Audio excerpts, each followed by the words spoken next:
Hello bachchon, let's read this question. The question says that if PR stands for RPR, then sum of the series 1 plus P1 plus 2P2 plus 3P3 plus up to NPN is. So the key concept for this question is NCR equal to n factorial divided by n minus r factorial into r factorial and npr equal to n factorial divided by n minus r factorial. Let's write the key concept. And npr equal to n factorial divided by n minus r factorial. Let's see the solution of the question. हमें दिया गया है कि अगर हम P R को are लिखते हैं तो हमारा जो सीरीज है 1 plus P1 plus 2P2 plus 3P3 up to NPN, इसका हमें जो सम होगा ये कितना आएगा। अब यहाँ पे देखिए PR इक्वल टू RPR है, बट हमने फॉर्मूला यहाँ पे देखा है कि कॉन्सेप्ट में कि NPR क्या होता है, n factorial divided by n minus r factorial. ये हमारा हो जाएगा r factorial divided by r minus r factorial. ये हमारा हो जाएगा r factorial divided by 0 factorial, और 0 फैक्टोरियल की वैल्यू हमारी क्या आती है, 1 आती है। तो ये हमारा हो जाएगा r फैक्टोरियल। मतलब हमारा जो PR है वो किसके इक्वल है, r फैक्टोरियल की इक्वल है। अगर P1 होगा तो 1 फैक्टोरियल, अगर P2 है तो 2 फैक्टोरियल, और P3 है 3 फैक्टोरियल, ऐसे होगा। तो अब हम चलते हैं सीरीज को देखते हैं अपने। हमारी गिवन सीरीज क्या है, 1 प्लस 1P1, सॉरी एक मिनट, सीरीज देख लेते हैं हम यहाँ से। ये हमारी 1 प्लस P1 प्लस 2P2, तो यहाँ पे ये हमारा है 1 प्लस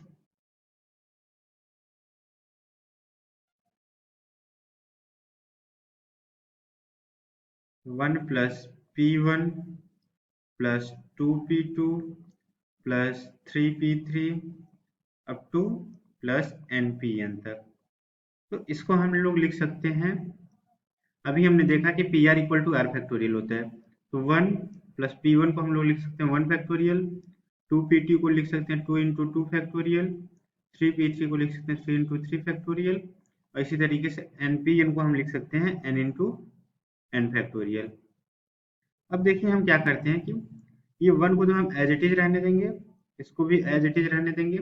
हम 2 को लिख सकते हैं 3 माइनस 1 इंटू 2 फैक्टोरियल, इसको हम 4 को लिख सकते हैं 4 माइनस 1 इंटू 3 का फैक्टोरियल, और इसी तरीके से हम n इंटू n फैक्टोरियल को लिख सकते हैं n प्लस 1 माइनस 1। एक ऐड करना है हमको और एक घटाना है, तो ये हमारा हो जाएगा n plus 1 minus n into n factorial. यहाँ तक तो हमारा ठीक है। अब 1 प्लस 1 को हम ऐड कर देते हैं, ये हो जाएगा 2 प्लस 3 इंटू 2 फैक्टोरियल, और ये हमारा हो जाएगा माइनस 2 फैक्टोरियल प्लस 4 इंटू 3 का factorial minus of 3 factorial, plus अगर यहाँ पे और ऐसे हमारा चलता आएगा तो ये हमारा हो जाएगा n प्लस 1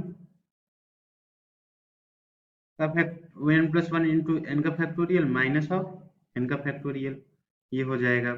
अब यहाँ से देखिए ये 2 फैक्टोरियल के इक्वल है। इसको हम और अगर जनरलाइज वे में लिखें तो हम लोग जानते हैं यहाँ पे कि n इंटू n माइनस 1 का factorial equal to n factorial होता है। तो यहाँ से अगर हम लोग देखें, ये हमारा हो जाएगा 2 प्लस ये हमारा हो जाएगा 3 into 2 factorial 3 factorial minus of 2 factorial, ये हमारा हो जाएगा plus of 4 factorial minus of 3 factorial. इधर अगर हम और लिखेंगे तो 5 factorial minus of 4 factorial, plus up to ये कहाँ तक जाएगा हमारा, ये n plus 1 into n factorial है, तो ये कितना हो जाएगा हमारा n प्लस 1 का फैक्टोरियल, और ये हमारा हो जाएगा माइनस ऑफ n का फैक्टोरियल। अब यहाँ से देखिए 2 से 2 फैक्टोरियल कैंसिल हो जा रहा है, 3 फैक्टोरियल से 3 फैक्टोरियल, 4 फैक्टोरियल से 4 फैक्टोरियल, ऐसे ये सब हमारा कैंसिल होता जाएगा, और ये n फैक्टोरियल भी हमारा क्या हो जाएगा, कैंसिल हो जाएगा। और इन द लास्ट हमें क्या बचेगा, n प्लस 1 का फैक्टोरियल। अब तो ये हो गया, लेकिन हमने देखा कि हम पी आर को लिख सकते हैं क्या, पी आर को हम लिख सकते हैं आर फैक्टोरियल। तो एन प्लस वन को हम क्या लिख सकते हैं, एन प्लस वन को हम लिख सकते हैं यहाँ से, इसको हम लिख सकते हैं P N plus one, P N plus one equal to N plus one का फैक्टोरियल। ऐसा क्यों होता है, बिकॉज हमारा जो पी आर है वो R P R means R factorial के बराबर है। तो हमारा जो फाइनल आंसर आया वो क्या आया, पी एन प्लस वन। अब हम देखते हैं हमारा कौन सा ऑप्शन करेक्ट है। तो यहाँ पे जो हमारा ऑप्शन फर्स्ट है गिवन है, ये हमारा करेक्ट ऑप्शन है। So using the concept, we have find the sum of the series. Hope you understood it well. Best of luck.